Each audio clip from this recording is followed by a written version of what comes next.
ή αν μπόρεσα να μεταφέρω στον γιατρό τι ακριβώς θέλω να μάθω. Το θέσατε εξαιρετικά και ειλικρινά εγώ σας ευχαριστώ. Νομίζω ότι με τον τρόπο αυτό βοηθάτε και την όλη συζήτηση που γίνεται εδώ. Άρα, μεγάλη ηλικία, αντένδειξη επομένως ή περισσότερο. Πιο επικίνδυνο χειρουργείο, φαρμακευτική αγωγή, πρόβλημα με την καρδιά, δεν θέλει χειρουργείο. Και εδώ μεταφερόμαστε τώρα από τον νόμο, ξαφνικά πήγαμε στο γόνατο, αλλά είπα και εισαγωγικά ότι το νόμο τον διαλέξαμε σαν παράδειγμα. Δεν αφορά μόνο. Αφορά όλες τις αρθρώσεις, ακόμα και τις μικρές, στο πόδι και στο χέρι. Έτσι. Ακριβώς. Μόνο που το πρόβλημα που από ό,τι φαίνεται έχει η μητέρα της κυρίας πρέπει να είναι μια οστεοαρθρίτιδα, ναι. Στην οποία οστεοαρθρίτιδα δεν υπάρχει ένδειξη για αυτή τη συγκεκριμένη τεχνική για την οποία συζητάμε τώρα. Μπορεί όμως, μια που τηλεφώνησε η κυρία, μπορεί όμως να επέμβει κανείς κάπως διαφορετικά, αφού η γυναίκα, υποθέτω, υποφέρει, αφού δεν μπορεί να πάει στο χειρουργείο, τι άλλο μπορεί να γίνει? Αν υπάρχουν σοβαρές ιατρικές ενδείξεις που την αποτρέπουν από το να πάει στο χειρουργείο, το μόνο το οποίο μπορεί να κάνει αυτή η κυρία είναι να κάνει τις κλασικές εγχύσεις που γίνονται στα γόνατα μέσα, προκειμένου να διατηρηθεί όσο γίνεται καλύτερη κατάσταση το γόνατο και να μην την ταλαιπωρεί, να μην την πονάει, να μπορεί να έχει την κινητικότητά της και την ανεξαρτησία της. Ωραία. Βίνα, πώς μου το είπες, αρθροπάθεια είπες? Χονδροπάθεια στο γόνατο 29 ετών. Χονδροπάθεια στο γόνατο. Πάλι γόνατο, τελικά. Ναι, χονδροπάθεια στο γόνατο. Εκεί είναι τα πράγματα διαφορετικά. Εκεί, σε νέο άνθρωπο, μπορούν να γίνουν στοχευμένες εγχύσεις, όχι μόνο ιαλουρονικό, τα λεγόμενα PRPs, τα οποία είναι ένα εκχύλισμα το οποίο παράγεται από το ίδιο το αίμα του ασθενούς και κατόπιν αυτό το εκχύλισμα ενίεται μέσα στην άρθρωση, προκειμένου να μπορέσουμε να διατηρήσουμε το χόνδρο σε καλή κατάσταση.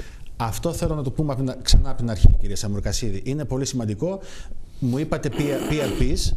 Δεν το καταλαβαίνει κανείς αυτό και δεν έχει και υποχρέωση να το καταλάβει. Μιλάμε για αυξητικούς παράγοντες. Αυξητικούς παράγοντες του αίματος. Του αίματος. Το εντυπωσιακό όμως είναι ότι είναι το δικό μας αίμα. Ναι. Το οποίο το παίρνει ο γιατρός, εσείς. Το παίρνει ένα ειδικό εργαστήριο. Μπράβο. Το επεξεργάζεται. Φυγοκέντρηση, τι σημαίνει επεξεργάζεται? Και φυγοκέντρηση. Ναι.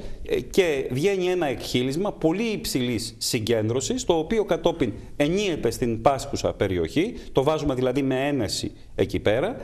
Εδώ δεν χρειάζονται οι υπέρηχοι ή βοηθούν αν χρειαστεί? Σε συγκεκριμένες περιπτώσεις βοηθάνε. Στο γόνατο θα μπορούσε να βοηθήσει. Για να ξέρει πού να μπει για να κάνει την έγχυση. Θα μπορούσε να βοηθήσει για να γίνει με περισσότερη ακρίβεια.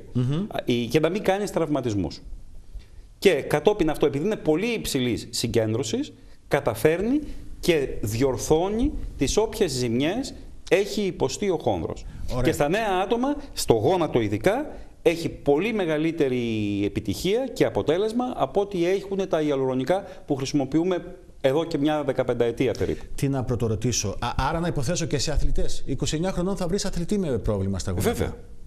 Με τον ίδιο τρόπο. Με τον ίδιο τρόπο. Και εκεί πέρα στους αθλητές επιπλέον δεν έχουμε μόνο τις χονδροπάθειες. Στους αθλητές είναι πάρα πολύ συχνές οι τενοντίτιδες του κάτω άκρου, οι επικονδυλίτιδες, τροχαντηρίτιδες, οι οποίες και πάλι εκεί στοχευμένα μπορείς να έχεις πολύ καλύτερο αποτέλεσμα. Μου είπατε και για ιαλουρονικό οξύ και θα προσθέσω εγώ εδώ και την κορτιζόνη. Για αυτά τα δύο κάντε μου ένα σύντομο σχόλιο, κύριε Σαμουρκασίδη. Το ιαλουρονικό είναι ένα φάρμακο, ναι, το οποίο παρασκευάζεται τεχνικά. Είναι ουσιαστικά ένα παρασκεύασμα σχετικά φυσικό, με την έννοια ότι προέρχεται από λιρή κόκορα. Ναι. Και εδώ μιλάμε για οστεοαρθρίτιδα, για χονδροπάθεια. Όχι μόνο. Το ιαλουρονικό. Και το ιαλουρονικό είναι ένας ισχυρός παράγοντας αναπλαστικός. Ωραία. Αναπλάθει ιστούς. Εφόσον βοηθάει στο χόνδρο, που ο χόνδρος είναι ένας ιστός ο οποίος πάρα πολύ δύσκολα αναπλάθεται, γιατί δεν έχει καλή αγγείωση, βοηθάει πάρα πολύ στις μυϊκές και τενόντιες κακώσεις, στις μυϊκές θλάσσεις, στις βλάβες που έχουν υποστεί τένοντες από χρόνια καταπώνησης σε αθλητές. Όταν έρχονται σε εσάς όμως, κύριε Σαμουρκασίδη, ξέρετε τι λένε? Γιατρέ, πονάω, κάνε μου μια κορτιζόνη. Ναι. Η κορτιζόνη έχει αποτέλεσμα κατ' ουσίαν αναλγητικό και ηρεμεί τη φλεγμονή στην περιοχή. Δεν λύνει το πρόβλημα. Όχι θεραπευτικό. Όχι θεραπευτικό. Αν υπάρχει ζημιά στη μάζα του τένοντα, αν ο τένοντας έχει φθορές, η κορτιζόνη δεν τις αποκαθιστά. Εκείνο που αποκαθιστά η κορτιζόνη είναι ότι μειώνει τη φλεγμονή στην περιοχή και λόγω της μείωσης φλεγμονής έχουμε μείωση του πόνου. Αυτά που λέμε τώρα, κύριε Σαμουρκασίδη, PRPs, ιαλουρονικό οξύ, αυτά ας επιστρέψουμε στον νόμο που ήμασταν προηγουμένως. Εφαρμόζονται και εκεί? Ναι, ναι. Και ίσως και έχουν και περισσότερο εφαρμογή τα PRPs και τα ιαλουρονικά στον νόμο, δεδομένου ότι εκεί πέρα μιλάμε κυρίως για εκφύλιση τενόντων και επομένως η έγχυση εκεί πέρα βοηθάει στην ανάπλαση των ιστών. Σας είπα προηγουμένως πριν την ερώτηση, βάλτε άνω τελεία, ήμασταν στην ασβεστοποιότην οντίτιδα. Αυτό τι σημαίνει πολύ απλά, πείτε το μου? Υπάρχει μια μεγάλη συγκέντρωση αλάτων μέσα σε έναν τένοντα, μέσα στη μάζα του τένοντα. Σε ένα σημείο που προηγουμένως έχει νεκρωθεί, ας το πούμε έτσι, πολύ απλά. Υπάρχει ένα κενό, το οποίο το καταλαμβάνει αυτή η μάζα των αλάτων. Αυτό ενοχλεί. Αυτό πονάει. Και συνήθως πονάει πολύ, είναι οξύς πόνος, δηλαδή εμφανίζεται ξαφνικά, πονάει πολύ. Και έρχονται οι ασθενείς πολλές φορές εκλιπαρώντας να γίνει κάτι. Και εδώ μάλιστα αρκεί μια απλή ακτινογραφία. Με μια απλή ακτινογραφία μπαίνει η διάγνωση. Με μια απλή ακτινογραφία μπαίνει η διάγνωση και με μια επίσης πολύ απλή και σύντομη διαδικασία 5-10 λεπτών δίνεται λύση και στο πρόβλημα. Με τον τρόπο που λέμε σήμερα, μικροχειρουργική τεχνική, με την υποβοήθηση υπερήχων λύνουμε το πρόβλημα. Τι, το αναρροφάμε, το σπάζουμε, δεν το κάνουμε αυτό? Δεν είναι συνήθως αναρροφήσιμα. Συνήθως αυτά είναι σκληρά σαν κυμολία. Εκείνο που κάνεις στην διάρκεια του επεμβατικού κομματιού είναι διασπάς την μάζα με βελονισμούς και κατόπιν εγχύεις αναλόγως με την περίπτωση πάλι PRPs ή ιαλουρονικό ή ενδεχομένως σε κάποιες μορφές που είναι πολύ οξύς ο πόνος κορτιζόνη, προκειμένου να μπει ο οργανισμός στην απορρόφηση των αλάτων. Γιατί αυτό γίνεται τελικά. Τελικά τα άλατα απορροφούνται από τον οργανισμό. Απλώς τον βοηθάς. Ωραία. Κύριε Σαμουρκασίδη, πάμε στην επόμενη τηλεφωνική μας γραμμή. Καλησπέρα, σας ακούμε. Είμαι 76 χρονών. Μάλιστα. Έχω πρόβλημα μετατόπισης σπονδύλων και πόνο στο αριστερό πόδι. Να υποθέσω σφυϊκή μοίρα στη μέση. Στη μέση, ναι, στη μέση. Ναι. Με πόνο στο αριστερό πόδι μου είπατε. Ναι. Ωραία. Χίλια ευχαριστώ. Τι μπορούμε να κάνουμε στο σημείο? Αυτό μου ρωτάτε, αν κατάλαβα καλά, έτσι? Μπράβο, ναι, αυτό. Ωραία. Να είστε καλά, κύριε. Καλό μεσημέρι. Ευχαριστούμε. Εδώ μιλάμε μάλλον για κάτι διαφορετικό, κύριε Σαμουρκασίδη. Μάλλον μιλάμε για κάτι διαφορετικό και δεν έχουμε και αρκετές πληροφορίες για το πού πονάει. Να υποθέσουμε εδώ ότι είναι μια οσφιοισχυαλγία. Είναι κάτι. Εδώ δεν μπορούμε να επεμβούμε με το τρόπο. Μπορεί να γίνεται. Πώς? Αν είναι μια ισχυαλγία, κάτι δηλαδή που ξεκινάει, ο πόνος του ποδιού ξεκινάει από την μέση.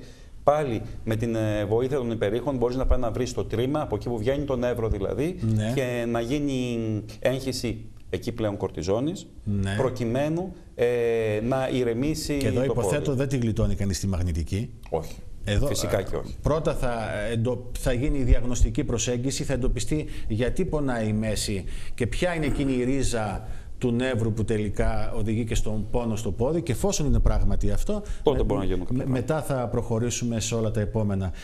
Κύριε Σαμουρκασίδη, βλέπω ότι ο χρόνος περνάει υπερβολικά γρήγορα.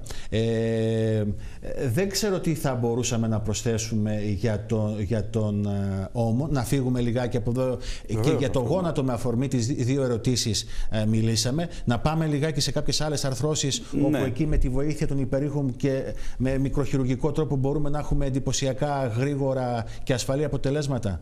Ναι. Εκεί που επίσης υπάρχουν πολύ μεγάλες ενδείξεις είναι στην ποδοκτημική και στον άκρο πόδα, που εκεί πέρα κυρίως έχουμε προβλήματα πάλι από τενοντίτιδες σε νεότερα άτομα. Σε δε μεγαλύτερους ανθρώπους έχουμε προβλήματα με αρθρίτιδες. Είτε στην υποδοκτημική, είτε στα οστάρια του ταρσού, είτε ακόμα και στα δάχτυλα. Που εκεί πέρα, με τη βοήθεια των υπερήχων, πας και κάνεις έγχυση ακριβώς στην περιοχή που πάσχει, εγχύεις το φάρμακο ακριβώς στην περιοχή που πάσχει, με τεράστια αποτελέσματα στην ποιότητα ζωής. Τεράστια ωφέλη στα αποτελέσματα ζωής. Μιλήσαμε για... Και στην ακραχύρα επίσης, συγγνώμη. Έχουμε αντίστοιχες εφαρμογές για αρθρίτιδες πηχιοκαρπικής, αρθρίτιδες στα δάκτυλα. Σε κάποιες στιγμές, με τον τρόπο αυτό, μπορεί κανείς να επέμβει και να κάνει ακόμα και μια σειραφή που κάτω από άλλες συνθήκες. Να ράψει. Μια ρήξη ενδεχομένως. Δεν ξέρω άμα το διατυπώνω σωστά. Διορθώστε με, κύριε Σαμουρκασίδη, γι' αυτό είστε εδώ. γλιτώνοντας έτσι μια αρθροσκοπική παρέμβαση. Να μπορέσεις να κάνεις σειραφή με υπερηχογραφικό έλεγχο δεν γίνεται. Δεν γίνεται αυτό. Δεν γίνεται. Ωραία. Εκείνο όμως που επιτυγχάνεις είναι προλαμβάνεις τον τένοντα ο οποίος σε επόμενη φάση, εφόσον είναι σε χρόνια φλεγμονή, θα ραγεί, ναι. Προλαμβάνεις, αποφεύγεις, μειώνεις τις πιθανότητες να πάθει ρήξη. Εγώ από όλο αυτό που έχουμε πει μέχρι τώρα, θέλω να επανέλθουμε στο κομμάτι αυτό των PRPs, που εμένα προσωπικά μου έκανε ιδιαίτερη εντύπωση, γιατί ουσιαστικά μιλάμε για αίμα που λαμβάνεται με κάποιο τρόπο από εμάς τους ιδίους, επεξεργάζεται και επιστρέφεται στον οργανισμό μας με έγχυση, η οποία γίνεται στην ανάλογη άρθρωση. Ποιες αρθρώσεις, γόνατο, ώμο, πού αλλού? Δεν γίνεται μόνο σε αρθρώσεις. Τα PRPs δεν έχουν ένδειξη μόνο σε αρθρώσεις όπως έχουν άλλα. Ναι, πείτε το με αυτό, είναι σημαντικό. Έχουν ένδειξη οπουδήποτε υπάρχει μυοτενόντιο πρόβλημα. Πέρα από τις οστεοαρθρίτιδες. Στους οστεοαρθρίτιδες, ειδικά στους μεγάλους ανθρώπους, δεν έχουν ένδειξη ή μάλλον δεν έχουν το αποτέλεσμα που έχουν άλλα φάρμακα. Ωραία. Χαίρομαι που το διορθώσαμε, γιατί ακόμα και εγώ μπερδεύομαι και θυμάμαι μία άρθρωση. Η άρθρωση δεν σημαίνει μόνο μια κοιλότητα, σημαίνει οι τένοντες, οι μυς και όλο αυτό το. Ο θύλακος και όλο αυτό που την περιβάλλει. Από τα πολλά που έχω εδώ σημειωμένα, ας πάρω έτσι επιγραμματικά κάποια. Μπορεί κανείς, όταν μιλάει για μικροχειρουργικές τεχνικές, να μιλήσει απλά και για μια παρακέντηση. Έχουμε υγρό σε μια άρθρωση και με τη βοήθεια υπερήχων μπορούμε να κάνουμε, να το βγάλουμε. Ναι. Εκεί και όταν χρειάζεται. Ναι. Επίσης, άλλο που έχω σημειώσει, και σε σπαστικές καταστάσεις μπορεί να βοηθήσει η τεχνική αυτή, ή όχι, κύριε Σαμροκασίδη? Ναι, μπορεί να βοηθήσει. Πείτε μου ένα παράδειγμα. Μπορεί να βοηθήσει. Ας πούμε, οι ορθοπαιδικοί αρκετά συχνά καλούνται σε παιδιά μικρής ηλικίας που έχουν κάποια σπαστικότητα να κάνουν Botox. Από το να κάνεις τα Botox τυφλά πάνω σε έναν μη που δεν το βλέπεις, είναι προτιμότερο να πας με την καθοδήγηση των υπερήχων να κάνεις τον Botox, γιατί έτσι θα έχεις καλύτερο αποτέλεσμα. Το ίδιο πράγμα βέβαια ισχύει για τη σπαστικότητα που υπάρχει σε ανθρώπους που έχουν υποστεί εγκεφαλικά. Πάλι μπορείς να πας να κάνεις με καθοδήγηση των υπερήχων σε πιο συγκεκριμένα σημεία τον Botox, προκειμένου να λύσεις τη σπαστικότητα της άρθρωσης. Ωραία, αυτό είναι πολύ σημαντικό κομμάτι, γιατί με τα εγκεφαλικά ξέρετε πολύ καλά τι γίνεται. Μια τελευταία γραμμή, κύριε Σαμροκασίδη. Το ενδιαφέρον είναι πολύ μεγάλο, δεν μπορούμε να δεχτούμε άλλες. Παρακαλώ, σας ακούμε. Καλησπέρα. Ναι, καλησπέρα σας. Σας ακούμε. Εγώ έχω πόνο στη μέση μου και μετά με πονάει και από κάτω τα πόδια μου, οι πατούσες και η πλάτη με πονάει. Πείτε μας την ηλικία σας λίγο. Είμαι 76 χρονών. Ωραία. Να είστε καλά. Ευχαριστούμε. Μια σύντομη απάντηση, κύριε Σαμροκασίδη. Πάλι δεν καταφέραμε να είμαστε εντός θέματος. Όσον αφορά την οσφιαλγία που έχει η κυρία, τη ραχιαλγία που έχει, δεν διαφέρει αυτό που πάμε με την προηγούμενη κυρία. Βέβαια, ο πόνος ο οποίος αναφέρει στα πέλματα, εκεί ενδεχομένως να έχουμε μία πελματεία από νευροσίτιδα, μία άκαθα πτέρνης.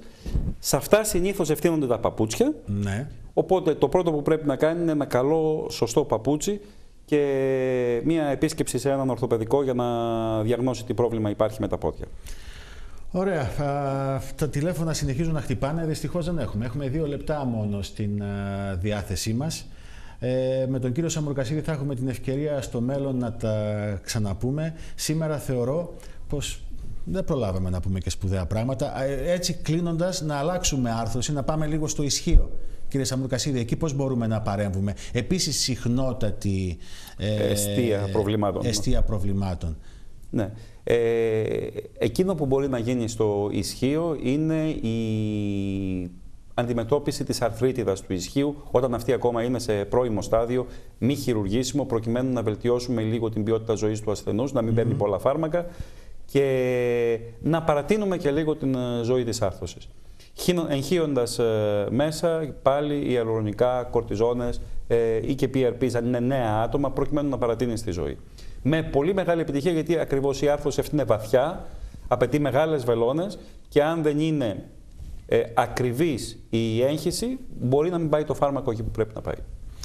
Για μικροχειρουργικές τεχνικές, με την υποβοήθηση υπερήχων συζητήσαμε σήμερα, με τη βοήθεια του κυρίου Χρυσόστομου Σαμουρκασίδη. Μια μέθοδος ασφαλής, φθηνή, με καλά αποτελέσματα και δυνατότητα επαναληψιμότητας, δηλαδή να ξαναπαρέμβει κανείς εάν και εφόσον χρειαστεί.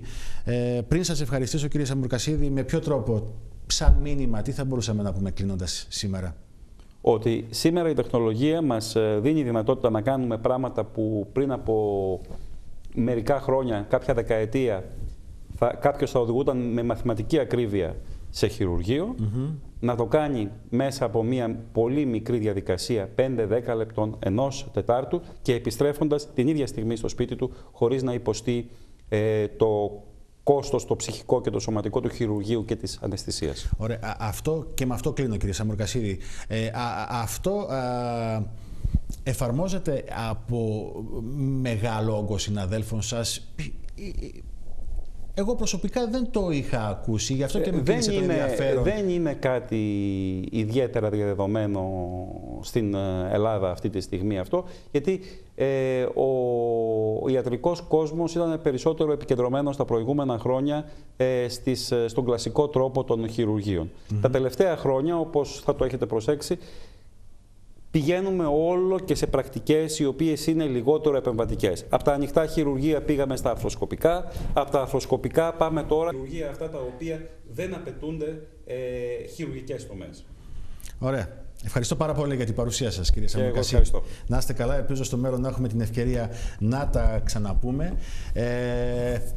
Εγώ να ευχαριστήσω και εσάς, κυρίες και κύριοι.